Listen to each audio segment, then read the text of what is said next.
Hello, hello, hello, everyone. My name is Nicole White. Thanks for stopping onto this channel.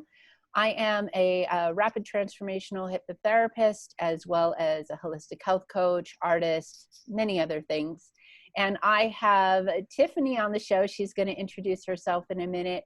And we have a wonderful, wonderful topic for you today. So I'll turn it over to Tiffani. Please introduce yourself. Let the audience know what you'd like them to know.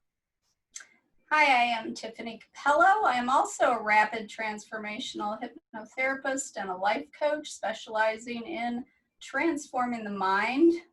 And I spent 15 years in a fundamentalist religious cult. So I think this gives me a unique perspective on understanding how everyday normal people can become completely brainwashed into believing something that's totally not true. And we typically look at people come out of cults and we think, my God, how could they be so stupid? But these aren't stupid people. These are people just like you, people just like Nicole. Anyone can become brainwashed. And I guarantee you that right now, every one of you believes things that are not true. So how that affects your life will depend on the nature of what it is you believe. Wonderful. So let's start off with some information, a little background, a little story about how you were born into this cult, and what were some of the key things that started making you think about, whoa, something's not right here? Yeah, so I actually wasn't born into it. I was born in an everyday all-American dysfunctional family. So my mom being an alcoholic, there were some issues there. My dad got custody of me. I think I was about 7 or 8 at the time. So there was a lot of, not huge major childhood trauma, but a lot of childhood trauma. And so that left me just feeling like I had this void. Like I didn't quite know how to live. And when I got married, I was really concerned. I thought, I'm not sure how to be a mom. I want to do everything right. I had a high level of perfectionism. And so I just began to search for the truth. And there's a bunch of people offering up various varieties of the truth everywhere. And so I started out, me and my ex-husband, going to a particular church and just sifting through it. But my main mindset was that the Bible was the inerrant, infallible word of God. That's what I believed at that time. And being absolutely infallible, it was, very important to me to find the correct interpretation of that. Well, no one agrees on that. And if you read it real thoroughly, you might figure out why. It's easy to draw different conclusions. So I was just very adamant I would find that truth. So I was kind of like, if you've heard the analogy of frog slowly boiling in water. So people just don't usually jump right into a cult. They either inch their way in slowly, or they enter into a cult and the people are so loving and kind that they meet a need within that individual that the person thinks, my God, this is what I've been looking for my whole life, to be treated like this, to be loved like this, to be accepted for who I am. So for me, it was the frog slowly boiling water. I kept increasingly going from one church to another, seeking holiness, purity, wanting to live the best life, wanting to stick very strictly to the scriptures.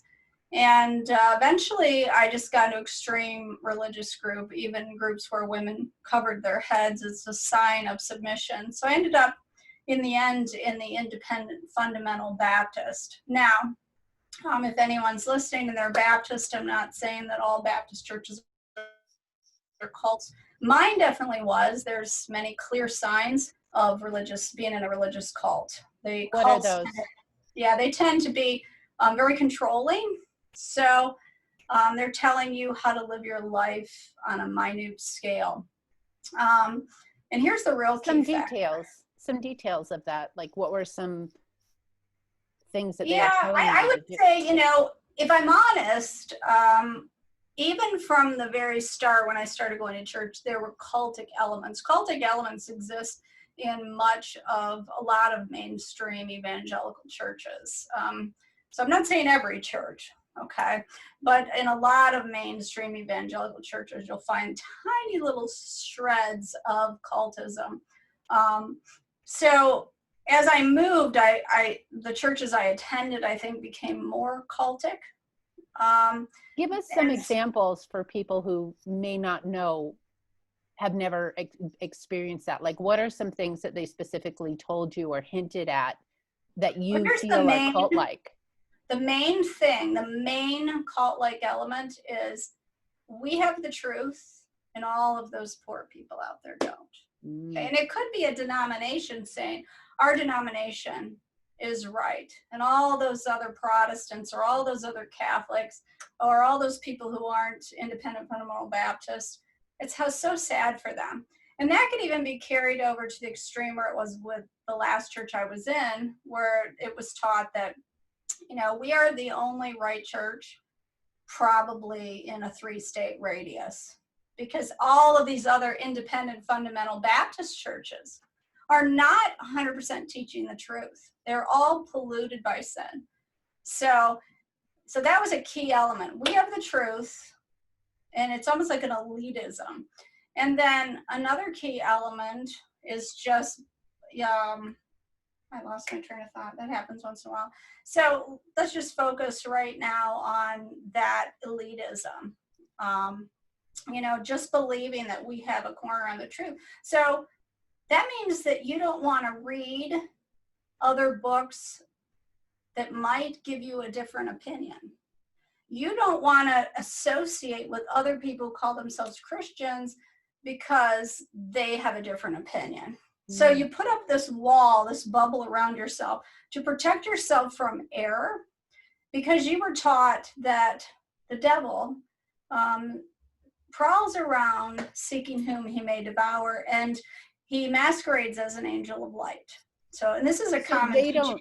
They don't even want you hanging out with other people outside of the cult or the church when it's this cultic-like atmosphere. Yeah, one of the key elements of a cult is that they will tell you the only reason you would have a friend outside of our group or our denomination is to proselytize them and win them to the fold. And this is very common. I mean, you'll find it in mainstream denominational churches, and it's called the doctrine of separation. I am supposed to separate myself from the world, and that includes the people that don't believe like I do.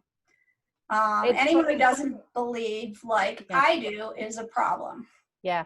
I actually had a process where someone was trying to indoctrinate me. I'm not going to name what they believed in, but they were basically saying, we're it. And if you get in now, you might be able to slowly work your way up to being, getting into some kind of heaven.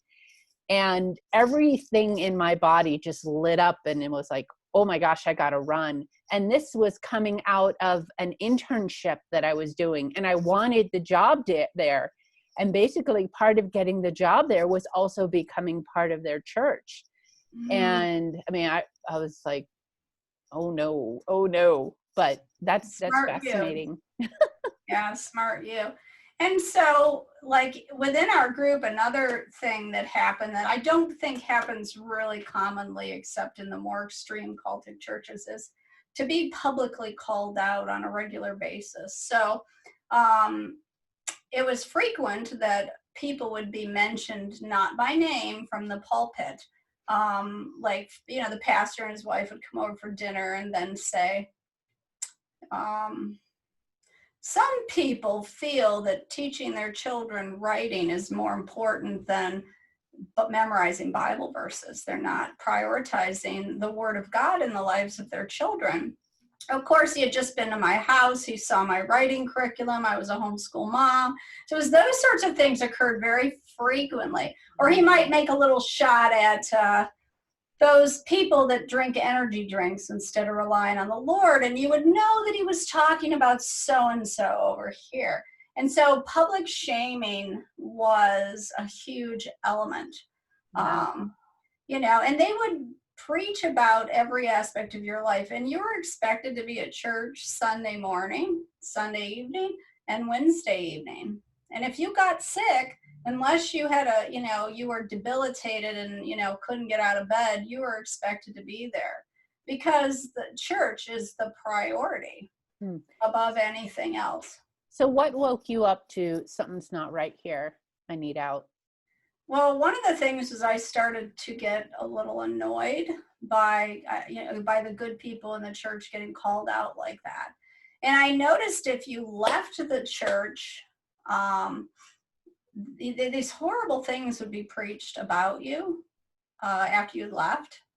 And dire warnings were often given about people who walk away. Well, that family, they walked away from the church. And it wouldn't always be our church. It would be these smattering of churches throughout the United States that were part of the IFB that were supposedly right churches. And there weren't very many of them in the pastor's mind.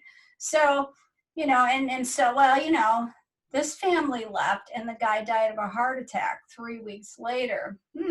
Proof this is what happens. And they would preach that joining a church is a covenant. So it's as strong of a covenant as marriage. In Christian communities, getting divorced is generally very frowned upon. So, and he would talk about divorcing your church, breaking that covenant is a serious offense in the eyes of God. So you are now under God's judgment. So what did you learn from this experience? Like we were talking about this earlier, what are some of the things that you learned coming out of this cult, this church? Well, I think the main thing was I began to notice that I was psychologically falling apart. And I was seeing, I've had 7 children. So that was part of what we believed, have large families, almost raise up warriors to win people to Christ. And so I was seeing my marriage wasn't that great. It wasn't terrible. There was no abuse or anything like that. But the ideas about women being subservient and having no rights were affecting my marriage. So our beliefs basically kind of destroyed any chance we had for a good marriage. And I'm watching this happen to other families. I'm watching the women in the church particularly suffer from massive amounts of stress-related health issues. I saw my own daughter, my oldest daughter, suffering with a lot of stress and anxiety and emotional issues and health problems. And I'm just barely holding it together. And no matter what you did, it was never right.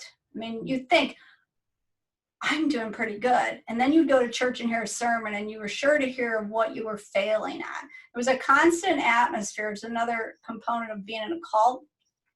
They use fear and they use guilt and shame to manipulate you. So, and where else are we seeing that in the world, Tiffani? Yeah, we are seeing that in polarized political type communities. Matter of fact, and people don't recognize this, I think, because they haven't come out of a cult, but many political organizations and groups operate pretty much like religious cults. We have the truth. Everyone out there is wrong. If you don't believe the way we do, you don't see the way we see things, you're an idiot. You're a moron. You're deceived. And it's quite shocking for me, especially this, I think never in the history of, well, maybe I won't say that because I haven't read all history, but since I've been alive and I'm 51, I have not seen as much polarization as this past election. And is people just literally despising and hating one another. And from someone that came out of a religious cult, it's very disturbing. And I run a support group online called Former Fundamentalists. We have about close to 1,000 right now, ex-fundamentalists who congregate in this community. And it's funny because even though it's a very diverse group. I've got Christians, I've got atheists, I've got liberals, I've got conservatives, but all sorts of people. The one thing we really agree on is just how much, these super polarized areas of the political spectrum kind of look at each other like enemies, and they have the same cultic elements that we saw within our various fundamentalist cults. And it's not just people coming out of the Baptist churches. There's we've got Pentecostals, we've got Jehovah's Witnesses, we've got any kind. Cults can rise up within any denomination. Right. So, and so there's this condescension. Yeah. So what can we do about it? I mean, we clearly have this polarization going on right now, and one side believes what they believe, the other side believes what they believe. And you and I were talking earlier, we're kind of in the middle looking at both sides going, oh my gosh, right? We can see the polarization. What do you feel we can do about this? Well, it's interesting because obviously when I was a fundamentalist, I would have been extremely far right? And then leaving that, I became extremely far left. So I've been on both sides of the political spectrum. Now I'm just pretty much smack right in the middle, okay? But when I was extremely far right, I was always a researcher. Once I started to realize that things I was being taught weren't true, then I became a huge skeptic. So I saw the liberals lying, and it was easily validated by research, about Republicans. And then when I became a liberal, I saw the Republicans lying about the liberals. And then now that I'm a moderate in the middle, I'm realizing they're both lying. They're both disseminating untruths that you can pretty much validate by doing research. And sometimes you can't validate because you don't have the expertise or the time or the knowledge to be able to pick that apart. So it's a very confusing world that we live in, not to mention the fact that if you have a political position and you go into any social media platform, you start to Google stuff, that the algorithms in Google, in Facebook and Instagram, wherever you go, Twitter, some of these I'm not even on, they automatically are going to send you what you want to hear. Now, this works great if you have a business you're advertising and your business being presented to the people who are interested in that business. It's not so great if you're trying to honestly learn and research and figure out, is climate change true? Is it not? Are there children being locked up at the borders? I mean, you don't know. So you want to do research, and if you haven't seen Social Influence, is that the name of that? I'm trying to get that right. The new Netflix documentary is called Social Influence, I believe. Where key officials who worked for Google, Facebook, Instagram, where they're discussing how these algorithms send you your specific political viewpoint. If you haven't seen that, watch it. You're not getting balanced information by just doing Google searches. You're being presented with what you already believe. And it's the same as being in a cult. I went to church. We weren't being asked to think. We were presented with what we already believed. And then, obviously, that's what we're going to believe. And, and you're in a community of people that already believes the way you are. And, everyone's validating what you believe and patting each other. Like, you're only listening to radio shows that validate your beliefs. You're reading books that validate your beliefs. You're surrounding yourself with friends that validate your beliefs.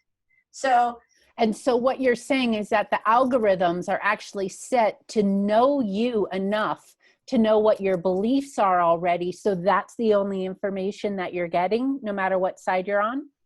Exactly. That is fascinating. I mean, hear that, folks. So whatever you believe in, it's like you are being led further down that one rabbit hole without seeing what's going on the other side, because you're within that algorithm. That I didn't actually know that piece. I know that there's certain information that you get. I mean, I do know that if I research something, then all of a sudden there's ads popping up for it. But I didn't realize that if you believe something or start to research something in one direction, it will actually start taking you down and leading you towards what they want you to know or believe. Or I do believe that there's an intentional division being created right now So what can we do? What can we do if we're in the middle, if we're on one side, if we're on the other? Because just like you, I know people who are on both sides, and I'm standing there in the middle going, wow, you're both really convincing. I can see you both believe that you are 1000% right, and the other one is such a moron and so wrong. What can we start to do to open up ourselves to stop this division? Because what I see is that the division itself is what's really hurting us. I mean, families are being torn apart, families, friends, people in businesses. So many people are being torn apart more than ever, it seems, because of their beliefs. What can we do to kind of come back to the middle? Well, speaking from someone who was 1,000% believed I was right on everything, and then learned I was so profoundly wrong. So there's a humility that needed to settle down on me. So I'm almost uncomfortable like being dogmatic. So I will often say to people, I eschew dogmatism. I cannot stand it. If you ever feel like you're 100% right about what you believe, you walk on dangerous ground, unless it's something that you've directly observed with your eyes. I have a child, I see that it's born a girl, I can confidently say I just had a girl, okay? But if I haven't observed it directly with my eyes, then there should be that shred of doubt in my mind that the news I'm being presented might not be true. So whatever is the opposite of what you currently believe, you should investigate. You should investigate. What would you say to someone? So maybe they can hear that, like, yeah, sure, I should investigate. But again, they are confident that they'll just investigate and find out that they're still right. Like, how can we help people open their minds and have a little bit more of a humility towards, let me step into their shoes and understand, why do they believe what they believe? Yeah, the best resource for that is Jonathan Haidt's, I hope I pronounced his last name right, The Righteous Mind, Why Good People Disagree on Religion and Politics. This should be, he's very neutral in the book. He doesn't take sides politically. I don't even know what his political beliefs are, or if he's a Democrat or Republican. It's irrelevant. It's a great book that explains that both, because what happens is, people on the right look at people on the left and go, those immoral, stupid idiots. People on the left, those immoral, stupid idiots. That they're both actually coming from a place of morality. It's just a different morality. The way they see the world is different. It's often very much based on how they were raised. People pretty much adopt the political party that their parents had very often. So, and sometimes they rebel and go to the other side just to rebel. Yes, exactly. I was just thinking about that as I was saying it. My mind's going, yeah, I've seen that. So, or they go off to college and they get in with this group or that group. So we're not often making these decisions because we've researched any given topic. We tend to go with, especially if you've polarized yourself to the point where when you pick a radio show, you're only listening to talk show hosts, podcasts, radio shows that you agree with. Obviously, you're going to get a skewed, because I can tell you, I can promise you, the left is lying about the right, and the right is lying about the left. Do you actually know? Yeah, do you? And I think that's why I wanted to start this conversation. Do you actually know of anything these days that is more in the middle? Because I honestly right now, and maybe I haven't searched hard enough, it's either one side or the other, and I'll listen to both to get the information. But really why I wanted to have this conversation with you is how do we get to the middle? Whether one side is right or wrong, if we are in a mode of understanding. Right, and you said, really, yeah, when we listen, first of all, we should talk with people we disagree with. Do you have liberal relatives? Can you sit down and have a conversation? Do you have conservative relatives and you're liberal? Can you sit down and have a conversation without yelling at one another? Okay, if you can't, how do we there's do that? a problem. How do we do that? Because we spend our entire time listening to that opposite of what we believe so we can argue our point. So we listen to respond and convince We don't listen to understand. Try just for 1 minute listening to understand. And when you do that, you'll learn a lot, you know. Give us If you some want to tips on how know, to do that.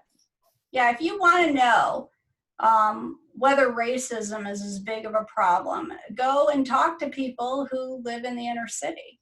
You know, if you want to know something, talk to people. Don't always get your facts from the media, you know.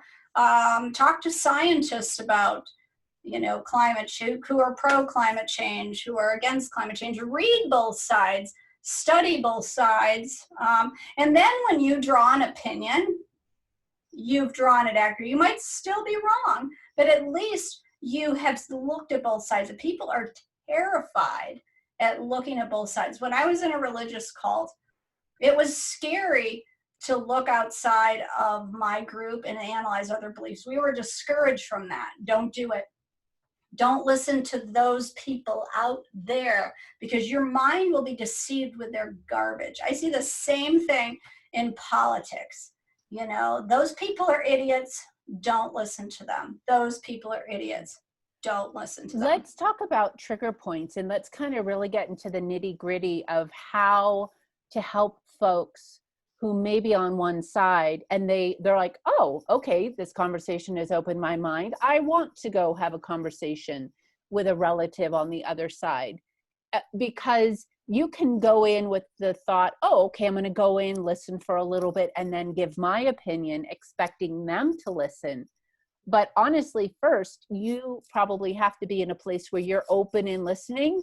And maybe the point is not to go in to win the conversation, but to understand their side and open the door a bit to be able to start to have the conversation. And that might take having to just listen a few times until that person feels heard enough to where they can then maybe open space for you to talk. Well, in the cult, our religious views and teachings were more important than people. Mm-hmm. And to many people, their politics are more important than their family members, their friends, their spouse. I mean, people are getting divorced over who they voted for in this past election. So their main value, their key value is not relationships. It's ideas. Right. And how sad is that? Our relationships should be more important than our ideas. So when you go to speak to your relatives, your friends, when you go to listen to what the other side has to say, your main goal should be relationship. How can I enhance and preserve this relationship? You know, right. How can I really listen? Right. Even if that means you're feeling uncomfortable with the information coming in, but you're uncomfortable with that information coming in because it's not what you agree with. And I believe that trigger is to be like, no, you're wrong. This is how it is. Here's my proof.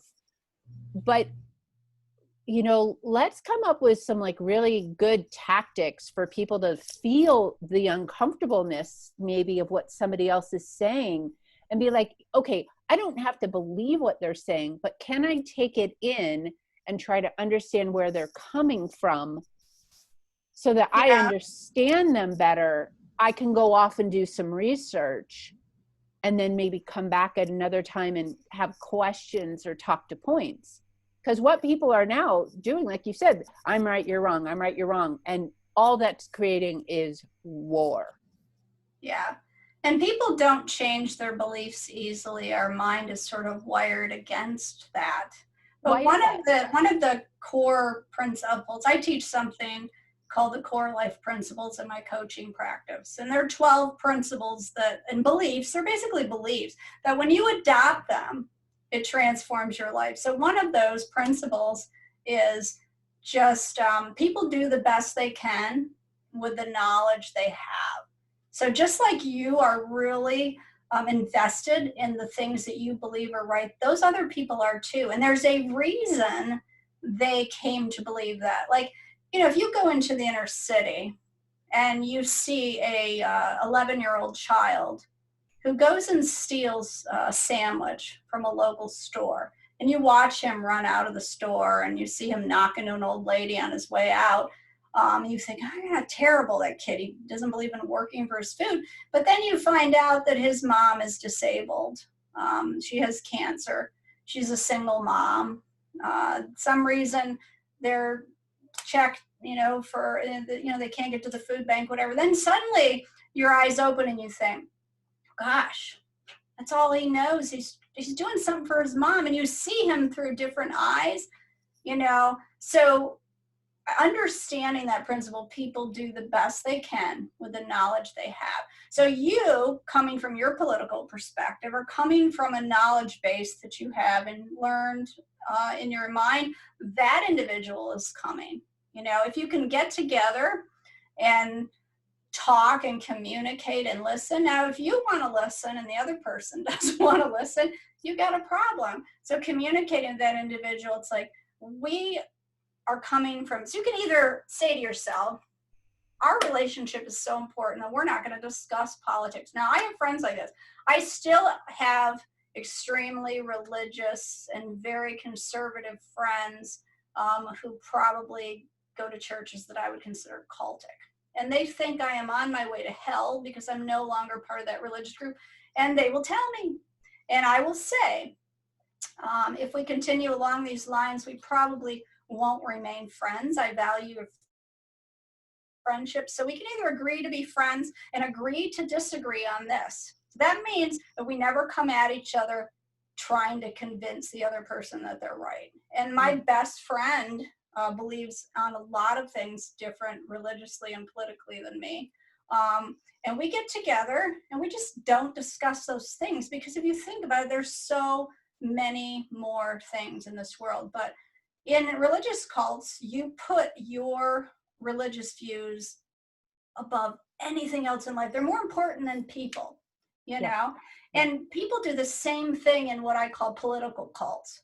Now, the sure sign that you're in a political cult, whether it's an actual group or just a mindset that you've been sucked into the vortex of, is when your politics are more important than your relationship with the people in your life, your family members, your spouse, your children, your neighbors, your best friends. When it becomes so preeminent that you are going to sever ties, or even worse, treat people cruelly. And the amount of cyberbullying, this is one thing that really gets me. So we teach our kids bullying is wrong. So bullying is wrong. I've told my kids, if I ever find out that you bullied another child at school, it's going to be the worst day of your life. Okay, that is the one thing you must never do. Like, I'm not a perfectionist parent. I expect my kids to make mistakes. They're going to get bad grades from time to time. They're going to maybe do something wrong. But to victimize another human being, and I've explained to them why this is so wrong. And as far as I know, none of my kids have ever bullied anyone, okay? But now, and it's not just me. Most parents teach that to their kids. They even tell that to their kid who's a bully. Most parents don't approve if their child's a bully, okay? But then what do we do as parents? We go on social media, and we pick the people that we disagree with politically, and we mock them, we make fun of them, and we say bad things about them. And here's the thing, if that were done to your child or another person below the age of 18, it would be called cyberbullying or sexual harassment or all of these terms that we use that we all go, and we're all speaking out against bullying. Yeah. But we're doing it as an adult, and we're setting that example for our kids just because someone disagrees with our political beliefs. Right. And I really, that's such a great point, because I see it. And what's difficult for me is that I see one side, let's use the term bully, one side bully or put down one side.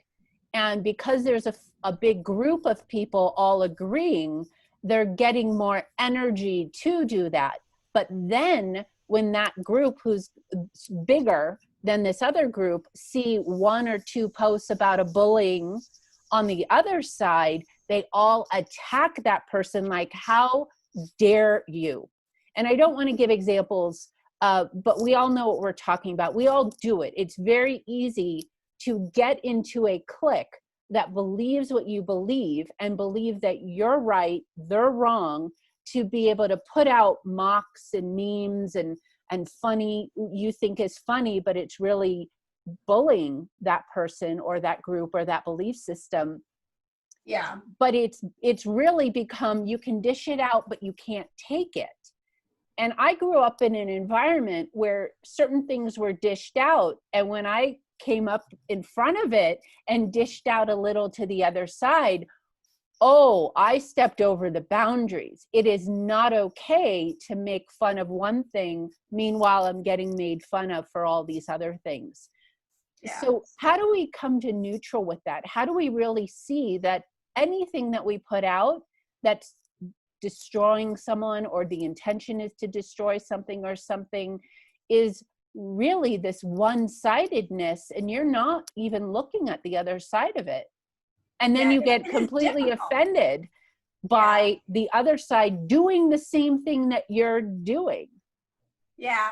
And that's interesting from someone who's been on the extreme end of either side of the political. And I would say I was not extreme in every area on either side, but typically the far right is very anti-environmentalism. But having had a child with a birth defect that was caused by an environmental exposure, who subsequently died, I became more interested in chemical exposures and worker safety and what's being put into our water and what's being sprayed on our vegetables. So this is just my own personal story. And most people, I'm just like most people, this is how understanding how the human brain works. It does not want to let go of what it believes.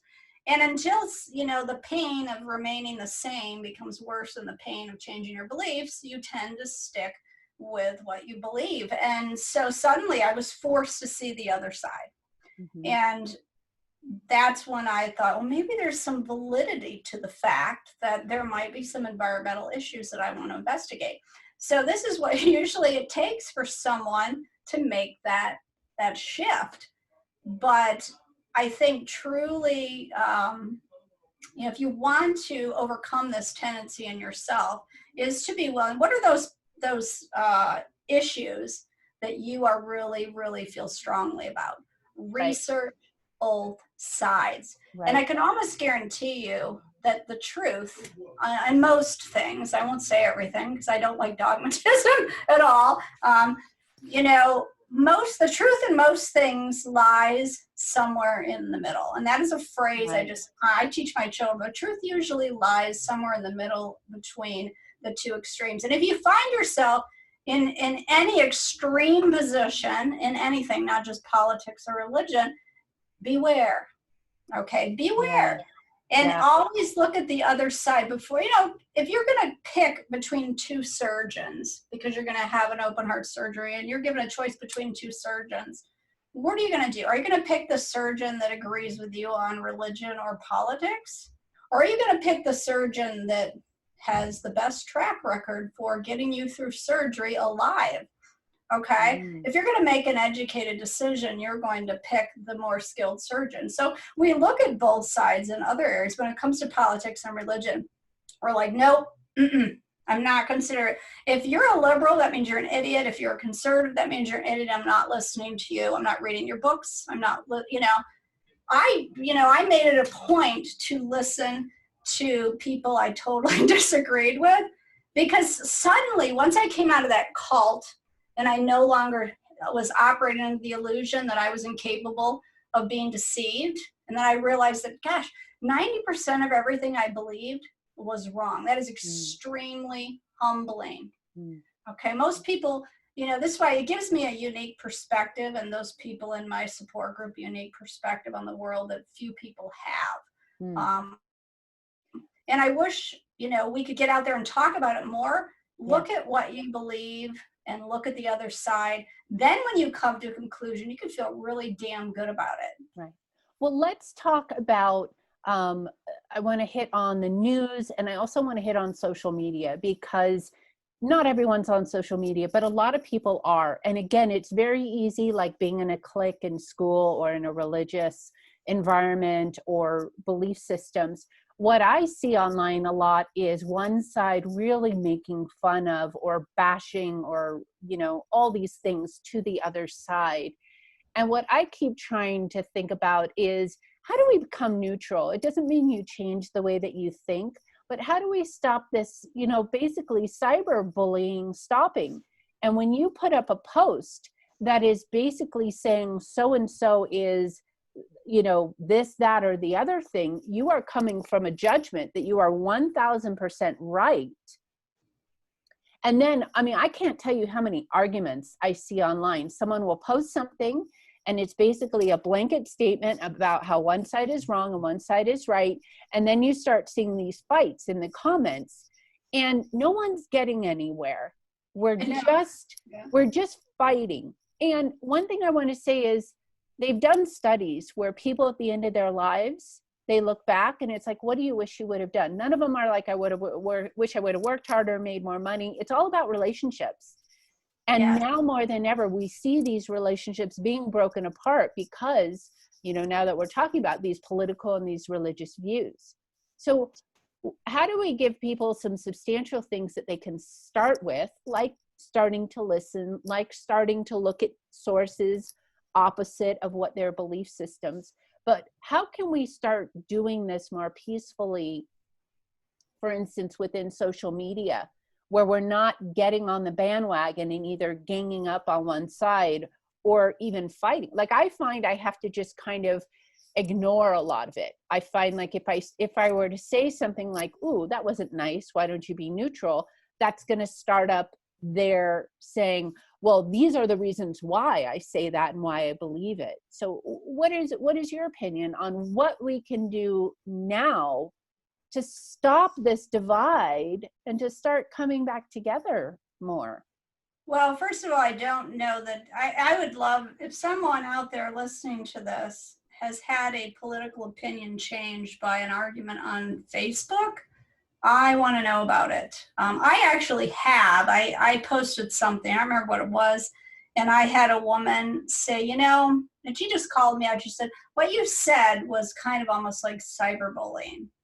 And I thought about it and I thought, you know what, you're right. I said to her right there publicly, you're right. It was inappropriate. I thought it was funny, but it wasn't funny. You know, when I think about it, no, this is not the kind of example I want to set to my children. Now, why can I do that?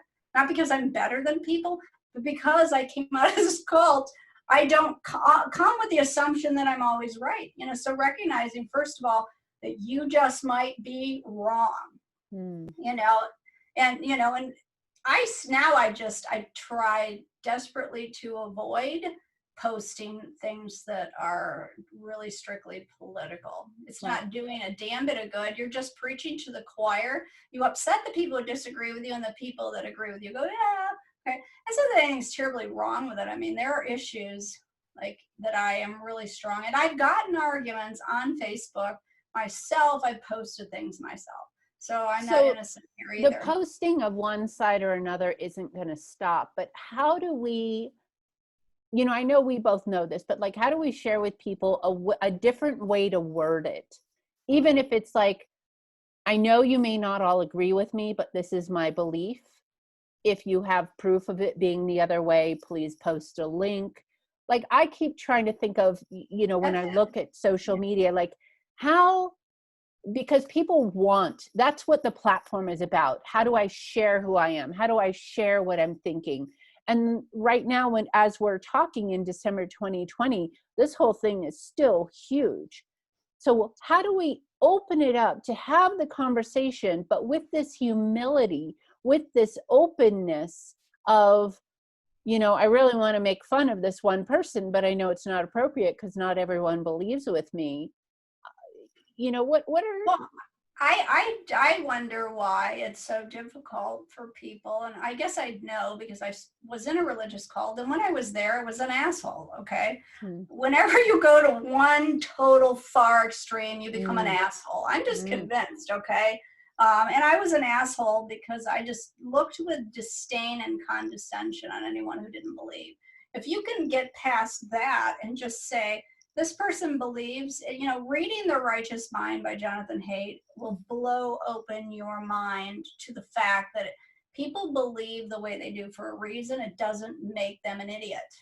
Okay, they have just as legitimate reasons. They might be wrong, and you'll still keep your political position, and that's okay. You should be able to have a position on something, you know, but there's no reason to talk to someone with disrespect and condescension because they agree with you. If you cannot have a conversation with somebody you disagree with without name calling, without getting extremely angry, without treating that person like crap, you have an immaturity problem, you know, no matter how dogmatic you feel. Trust me, there are issues on the political arena that infuriate me. I mean, to the point where like, I'm just, you know, I'm gritting my teeth, okay? And usually that has to do with anything that involves human rights violations or people suffering because this political party or that political party is passing laws that are causing human suffering. I don't like human suffering. Right. And my morality is to alleviate that at all costs. But we're also perpetuating the human suffering by taking these extreme sides and not being able to listen to one another. So what are some things that we could do, you know, in our personal lives and help other people with, to where when they see something that triggers them and they want to reply back, you're wrong, I'm right, you moron, where they can basically stop? And one, it's like, is it worth it? You know, and two, can I somewhat step into their shoes and try to understand, why do they believe this? Why do they believe this? Yeah. And ask yourself if it's a good even use of your time, you know. Right. Because I used to think if I just approach people with logic and reason in this area, they're going to go.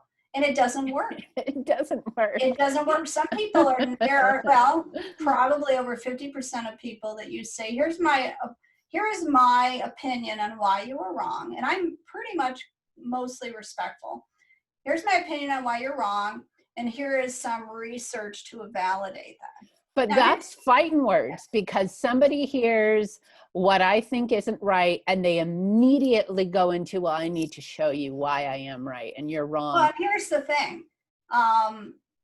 You could present research on any given topic, and you present that and they've got research showing the opposite, because the whole world of research is very, very corrupt and subjective. And let's talk about that. It's very difficult for the lay person. I mean, I have a couple friends who are scientists who spend a lot of their time looking at research studies. And sometimes I'll say, hey, what about this? And I'll email my certain friend and he will say, here's why that study is not a very good scientific study.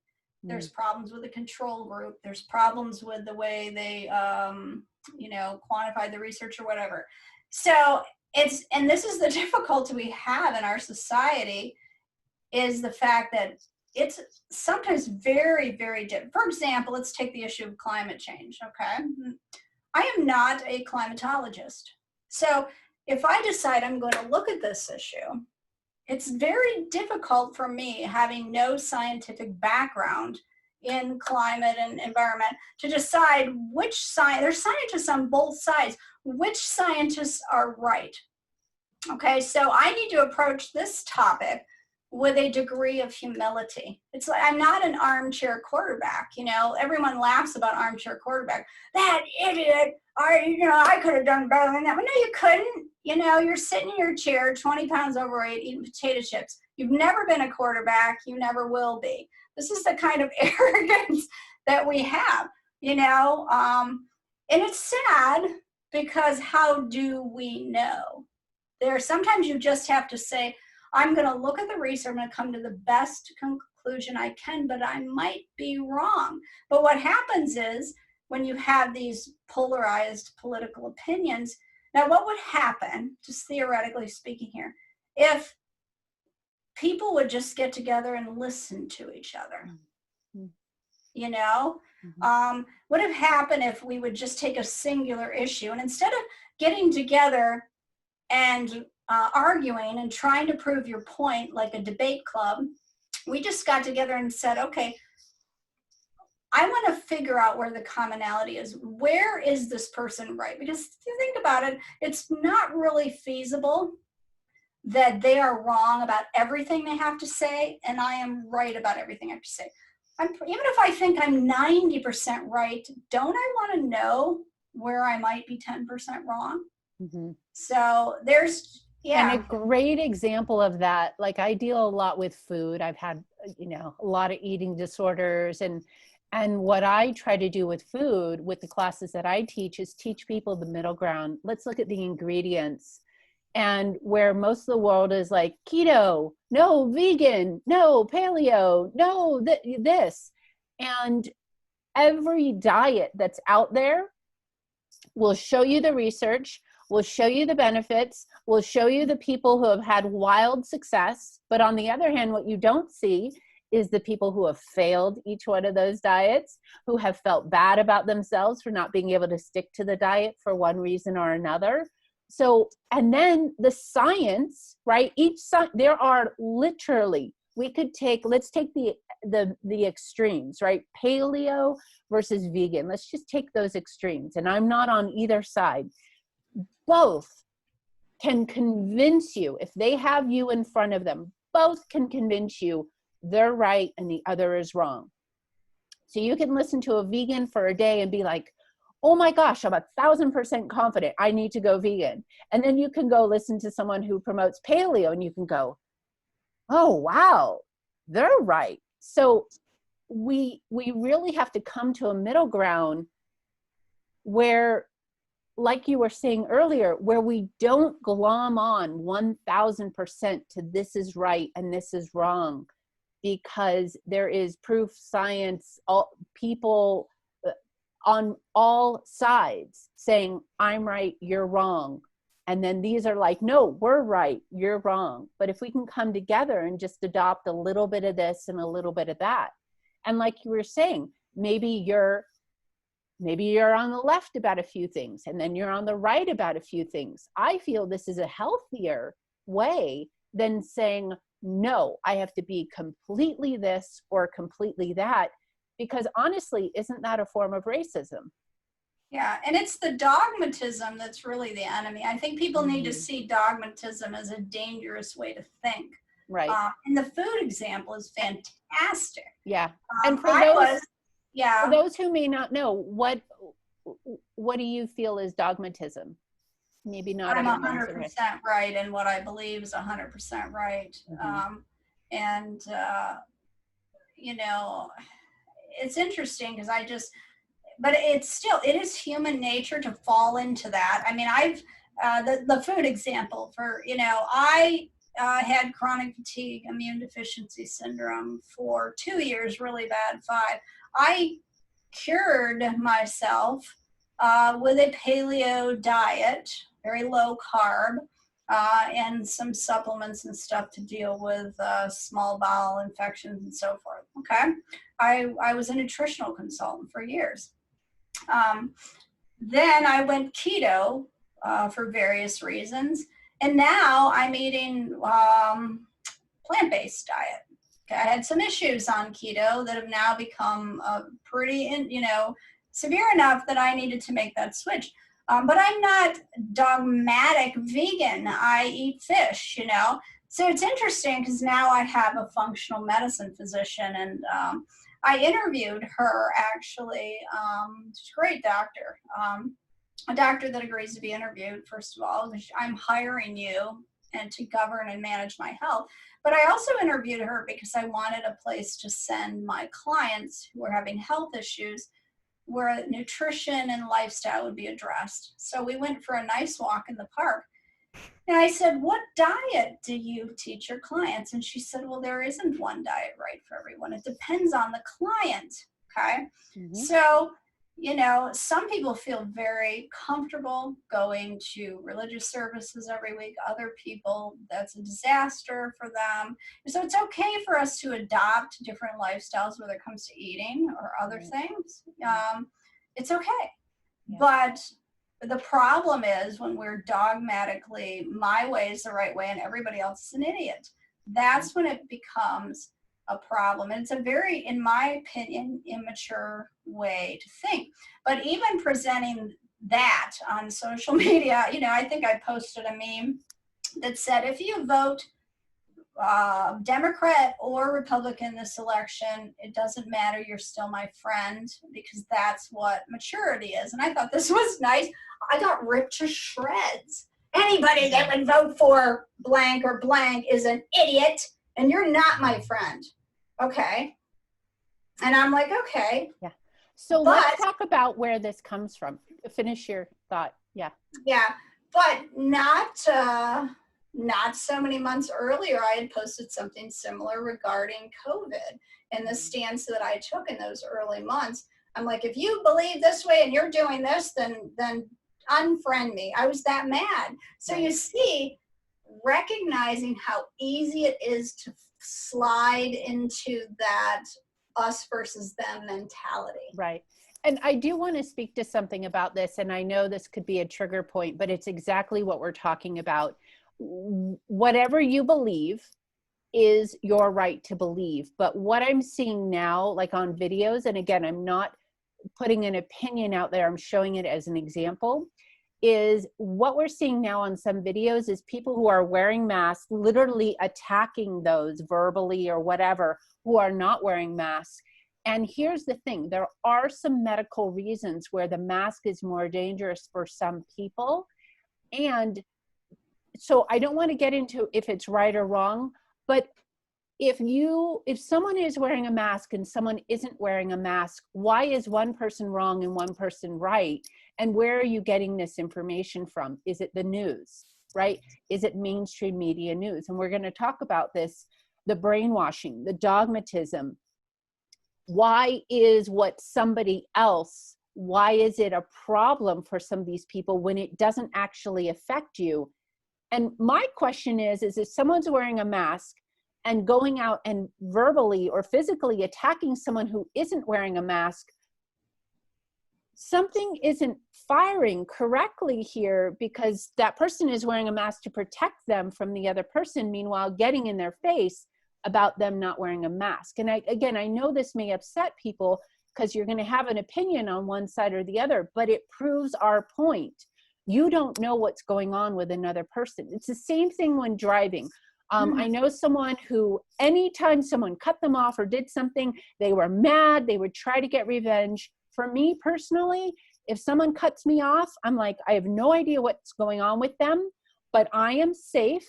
So I'm going to try to get rid of this instead of let this ruin my day. And there is no way I'm going to go and try to harm that person or be like, what are you thinking? Because I may just upset them more. Well, right? plus it's just a lack of compassion. I think we need more compassion and empathy, right, in our relationships in general and in society. right. So I think our whole point here is whatever you feel is right.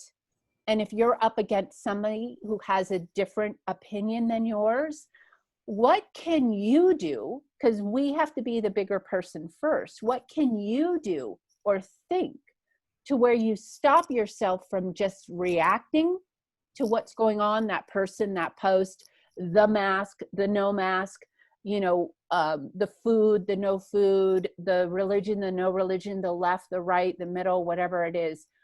It starts with you. How can you stop yourself and think, okay, this is my opinion. I have every right to my opinion, but clearly theirs is different than mine. What can I do, right? Because if you want to pick a fight, you're going to get a fight. But you might also be terrorizing somebody else if you try to push your agenda onto somebody else, right? And we dehumanize others, and that's what we do us to do that. We do. And again, they become the enemy. Right. And again, at the end of our life, the things that we're going to reflect on most is our relationships. And sometimes we're triggered, and Tiffani and I know this because of the work that we do with the hypnotherapy, with the RTT, is your trigger towards an issue may not actually be that issue. It's just like if you're in a relationship and somebody does something and you brush it off, brush it off, brush it off, brush it off, but you're not actually dealing with it. And then the smallest thing happens and you lose your bleep, right? You just lose it completely. Recognize it wasn't that one thing that made you lose your bleep, right? It was the buildup of not dealing with it, right? Well, a lot of times, I think the people that get most angry and most offended often have the most insecurities. I can't be wrong, because being wrong means that I'm an idiot, means I'm not intelligent, I'm not capable, I'm not competent, I'm not enough. And so, you know, for example, someone that believes that their personal worth is tied to their productivity. And so they get cut off in traffic, they're going to be a lot more angrier than someone who thinks, oh, well, you know, I got cut off. Now I'm going to have to wait at this red light a lot longer. You know, things like that. So it's a lot of times rooted in our beliefs. Wherever we have, I heard a podcast the other day. I wish I could remember who said it, but basically the guy was saying that, you know, wherever we have triggers, that's where we identify those places within us that need to heal. You know, so if you're super easily triggered by people that disagree with you, that could be an issue. So what would it hurt you to just treat more people with respect, whether you agree with them or not? How would that harm anyone? Because if you think about it, have you ever changed a single opinion that you ever held because someone called you an idiot, a loser, or disrespected you in some way? But have you ever changed your opinion because someone came and presented you with, in a calm and loving manner with facts? And if you grew up in a home where you were really criticized and condemned and yelled at, did that really motivate you to change? There's people out there who will say, yes, I know. But for the most part, you know, every parenting expert, every psychologist knows that humans do not respond well psychologically to being criticized and told they're worthless. Okay? Most of us struggle with believing we're not worthless anyway. We struggle with not believing we're not enough anyway. To have someone shoot that at us is just a very triggering experience, whether it's coming, you know, you've got the issue of not being triggered by other people coming at you that way. I mean, I do not like to be disrespected. I do not like it. You know, there's a certain ways in which you don't have to tolerate, but if your views, your opinions are being disrespected, you know, you've got a choice. I just don't get as mad as I used to. I've worked on myself a lot. I'm not touting myself as some fantastic individual because of that. You know, a lot of it had to do with being in that cult. But, you know, if someone's coming at you, is anything going to be solved by you getting back up in their face and hurling names yourself? No. So to me, I will just say, okay, you know, this conversation's over because you're not respecting me in your tone of voice, and you're starting to call me names. So we're not discussing. So I will tell people, I'm happy to have a discussion. I do not do arguments. Right. And I won't say that I've never, you know, we all are human, okay? But make it your policy. I discuss, I don't argue. And the minute it turns into an argument, somebody needs to walk away, because when your emotions are in that high of gear, the hormones and chemicals released in the body are so overpowering. They usually are shutting off that prefrontal cortex. So you don't even have the cognitive ability to reason and rationalize like you normally would. So you need to cool down. The biochemistry needs to settle. You need to be able to think rationally before you're going to be able to come to a reasonable conclusion anyway. Absolutely. And one of the things that's helped me the most in my relationships is, I'm not going to name names, but if somebody triggers me, I'll just be as clear as I can. And I'll say, you know, I'm really upset right now, or I'm really triggered. I can't continue this conversation right now. Let me process my feelings and I'll come back to it. And I would feel that that's what I want to share with everyone today is see how you're triggered. If you're triggered by a post, if you're triggered by a piece of information or news or science or somebody wearing a mask or not wearing a mask, or wanting to put something in their body or not wanting to put something in their body, go inside first. See if you can stop yourself from immediately reacting to the person.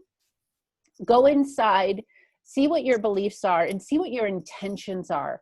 And this is easier said than done, but over time it becomes easier. Is if you recognize that you're upset or you're triggered, if you can somehow step away from the situation because it's not a fight or flight, you're not actually being attacked, but it feels like you're being attacked. If you can stop, take a breath, understand what it is you really want out of this situation, and then excuse yourself. I have to do this all the time. I'll read a post or something and it triggers me. And if I have nothing positive to add to it, I'll walk away. Because again, I know if I say something contrary to what they're posting, it's going to create a fight. It's going to create, I'm right, you're wrong. And I see so much of this. And again, it's not easy, but with practice, it takes time to just think ahead. If I put my response against what they're posting, what's going to happen? Well, there's going to be an argument. There's going to be dispute. Or if they're in their center, they may not respond at all, which may upset you as well. So the last thing I want to share with folks is stop, right? Just stop, feel your feelings, acknowledge your feelings, honor your feelings, but also realize if you're wanting to respond to somebody else and it's opposite to what they think, stop. And really ask yourself, is this really worth it? Is it really worth it to start this argument, start this fight, or start this divide? Tiffani? Yeah, exactly. And think about it. Is that how, you have a limited amount of psychological and emotional and physical energy in a day? Would you want to invest that time in something that is going to do nothing but upset a bunch of people? So everybody gets upset. No one changes their opinion. And you've sapped some of the energy out that you could be investing in your children, your partner, your career. It was a complete waste of time. So that's what I began to realize, because I was on social media for a long time being very adamant about it's not because I don't have opinions. It's like, okay, I'll share hopefully sharing our opinions here will do some good. It will make people think. So and that's all they are. Yeah. Right. This is our opinion, that we shouldn't be so animate that we're right and you're wrong, or you're right and I'm wrong, but to literally in some way in your body, in your mind, understand that there is a division going on with the information, and we're allowing this division to take place. It doesn't mean don't stand up for what you believe in. It just means if we can understand where the other side is coming from. It doesn't mean if someone's about to attack you and you know how to save yourself, you pause and go, oh, I wonder why they're attacking me physically. Of course you defend yourself if it's true life or death or physical harm. But if it's this social media, political, family, religious stuff, pause. Just pause for a moment and be like, is this worth it? Like, do I need to go off into my own little world for a little while and figure out why am I triggered by this?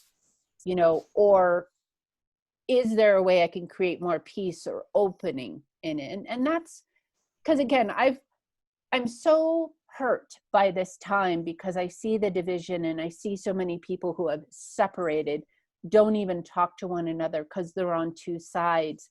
Whereas before all of this, they were family, they were friends, and now they can't be. And it's heartbreaking because we need relationships. We need each other, and we do need to hear both sides. And you need to have friends that disagree with you. If you set yourself off in an enclave, it's the same as being in a religious cult. There's no growth. You choose to put yourself into a bubble in a religious cult where everyone agrees with you and you're not exposed to any information. As a matter of fact, it's forbidden to expose yourself. I was criticized and condemned when I was in a cult, and I was told by my pastor, you're going to read your way to hell because you expose yourself to things outside of what is approved by our group. Okay. Now that sounds shocking. When people hear that, they go, oh, that's a title of a podcast I did on the Preacher Boys. If you want to hear more about that, I did a podcast on our Preacher Boys podcast. I did an interview with Eric there and talked in depth about my experiences within the cult and the brainwashing, the psychological damage. But the main, we were taught to preserve our minds, we needed to stay within this bubble. Mm-hmm. And the same thing is happening with people's political beliefs as well. I need to stay inside this bubble. I will eliminate everyone from my life that doesn't agree with me. Well, I'll tell you, in order to be a truly intelligent individual, you need to be exposed to ideas. It's the reason you have a control group in an experiment. It's the reason why there should be discourse. But we're seeing that opposing viewpoints are less and less tolerated because, oh my God, I've been offended. I've been offended. God forbid that you should be offended by hearing a political viewpoint, a religious viewpoint, any kind of viewpoint that you disagree with. We're like spoiled children in this country, who can't listen to anyone else but what we've chosen to surround ourselves. It's a very dangerous place to be intellectually, psychologically, socially, to just surround yourself with people who agree with you. You will cease to grow as a person and intellectually. It's the same with triggers. Like I tell my clients, one of the worst things you could do is to take everything you fear, those things that trigger you, and try to stay away from them. Right. Because you'll find your world becomes narrower and narrower because you stay away from everything that makes you anxious until, worst case scenario, now you're the agoraphobic who never leaves the house because that world out there makes you so anxious. And I'm not putting down agoraphobics. I've had extreme anxiety myself. It's a big struggle. But it can happen to any of us where so-and-so triggers me. I'm going to avoid so-and-so. This opinion triggers me. And sometimes you have to do that. Don't get me wrong. If there's toxic people in your work environment, sometimes you have to say, I am putting a boundary around myself and I'm keeping certain toxic people out. But there's a difference between someone who is toxic, is condescending, rude, gossips about you behind your back, tries to start trouble, and someone who just doesn't agree with your political viewpoint. Right. Huge difference. Right.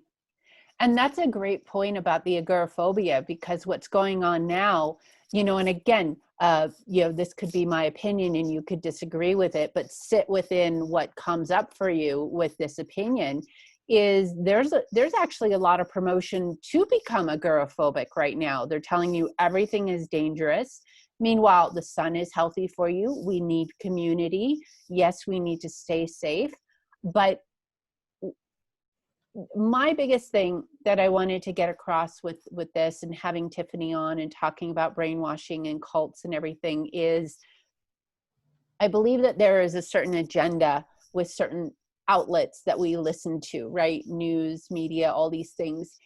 And it's fine to listen, but we need to minimize it too. So this is a big point that I wanted us to talk on. And I know we have to wrap this up soon because both of us have to go, and maybe we'll talk again because this was such a great conversation, we have to limit the amount of terror that comes into our lives.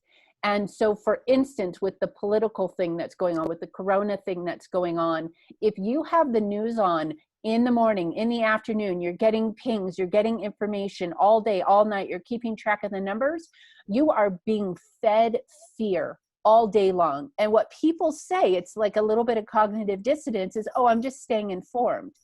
Honestly, you could get 5 minutes of news from a site and know the information for the day and be informed. And what I find people are doing because they're home so much is they are engaging in more and more and more news. It's the same thing being regurgitated over and over and over again. And instead of just hearing what's in your neighborhood, you hear what's in your neighborhood, in your state, in the whole country, in other countries. it's important to protect the one thing that you can protect, which is your well-being, your mindset. And so I would say is that if you're watching a lot of news and you feel like you have to stay informed, you are doing yourself more damage than good. There's more stress, there's more suicides, there's more depression, there is more mental illness. And I say that because it's being caused by what's going on now, because people are home and feeling like they constantly need to have the news on all the time and the information. And what I want to plead with you is break that up. Get the information that you feel you need for where you live, and then fill your mind with more positive things, with comedy, with self-help, with meditation, with things that are good for you, because we are just getting stress and fear mongrel vibes from many of these news sources. I mean, they have a slogan, if it bleeds, it leads. So they're here to fear monger you, and we take it in as being informed. So that's interesting. That's interesting. It reminds me of something that I saw in the Social Influence Netflix documentary that we haven't touched on. And that is that not only does the media promote fear, they also promote outrage. Why? Because outrage is what gets you clicking, it what gets you engaging, it what gets more ads being pumped into your area of awareness. So the media deliberately tries to promote outrage. So we've never had more outrage and anger, and the media is deliberately feeding that. I really recommend watching that Netflix documentary, and they talk in depth about that. This is exactly what we're talking about. Stop and pause, because social media wants you to fight. The more you comment on something, whether it's positive or negative, the more their algorithms go crazy and they're like, great, this is a great topic. It's just like the more they talk about, it's just like earlier when they were fear with the shutting down and you heard about toilet paper going off the shelf. Anytime you saw toilet paper, you grabbed as much as you can, because they created that scarcity and that fear. So this is part of the brainwashing. Most people are like, oh yeah, I'm not in a cult, I'm not in a religion, I'm not brainwashed. But I want you to, maybe you are. Yeah, and do you really want to be a pawn? Right. Do you really want to be a pawn, especially without being aware of it? Do you want the media fueling outrage and fear? Right. Do you want to be in control over your own mind? And everybody in the therapy world right now recognizes, how many people have called me and become clients, and I'll say, I've had anxiety, but since this COVID started, my anxiety is exponentially, I can't manage it. It's just destroying my life. Well, and then for a lot of them, you'll find out that they spend their entire day consuming media, social media, Googling different things, and terrorizing themselves with facts that we don't even know are facts, because let's face it, I'm not an epidemiologist. Right. So it's important to realize that you want to be informed, but do you need to be informed all day? And if it's causing excessive fear, is that helpful to you? It's going to lower your immune system anyway. Exactly. We totally got to talk again, because this is like one point brings up another. But something that I tell my client when it comes to food, because I help people just start eating cleaner food, is let's take something like Splenda, right? Splenda, if you go to their website, they're going to tell you all the benefits, why it's good for you, why you should use it. But if you do an internet search on why Splenda might be bad for you, you're going to see all of the contrasting information. And so what I tell people is look at both and then make an informed decision for yourself.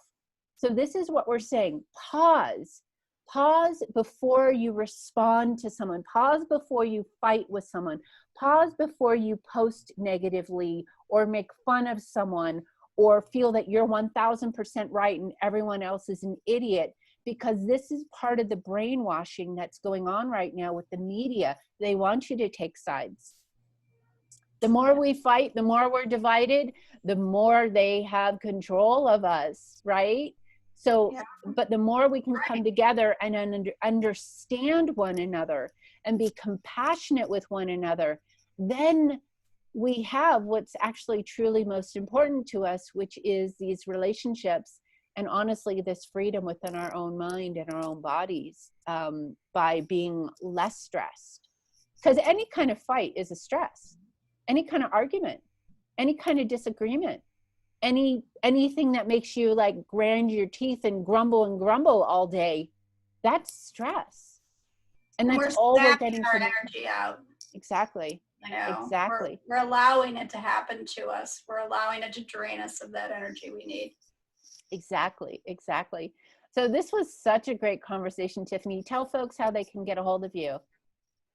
Well, you can visit my website at tiffanicappello.com to learn more about working with me, especially if you want to really change your mindset. You want to think differently about yourself, about your future. I work with people who come out of religious cults, as well as people struggling with anxiety, depression, lack of confidence, helping you to think differently through the power of rapid transformational therapy, hypnosis, and my online program, A Transformed Life, which is 9 weeks to totally transform your mindset so you can be free of those triggering events from the past, that negative inner self-talk, and every aspect of the mindset that's dragging you down and keeping you from living up to your full potential and having a happy life. Nice. So you can find out more about that program if you're a woman at transformedwomenacademy.com. I also do work with men, though, within that program. Nice. And I'm Nicole White. You can find me at Nicole White Wellness. And I help people who have struggled their whole life with eating disorders, stress, anxiety, depression. Both Tiffani and I have similar training with RTT. Our approaches are both great. It's just whoever you resonate with and whatever you want. We're here to support each other and to support you. I also do online meditation classes. There'll be information there and a whole variety of things. So check out our websites. I'll post them. And for me personally, I just hope that you got something out of it. And honestly, if you've listened this whole time, I think we've gotten in just a little bit to help you think about your responses and to really find more of a neutral place and be open to hearing information, which may not be something that you're used to hearing or that you don't want to hear. So I personally appreciate you listening to this all the way through. All right. And I think Tiffani and I are going to do this again if she agrees. And such a great conversation. I feel it's just so wonderful. I think connection these days is just so important. And even though we can't see each other physically, we're in different states. This has been such a great conversation. So thank you, Tiffani, so much for your time. And we'll do this again. Thank you for having me. All right. Thank you, everyone. Bye. Oh, let me just stop the recording. Before I say anything, I have to run to the bathroom. I'm like swimming here. Oh, absolutely. I'll be right back.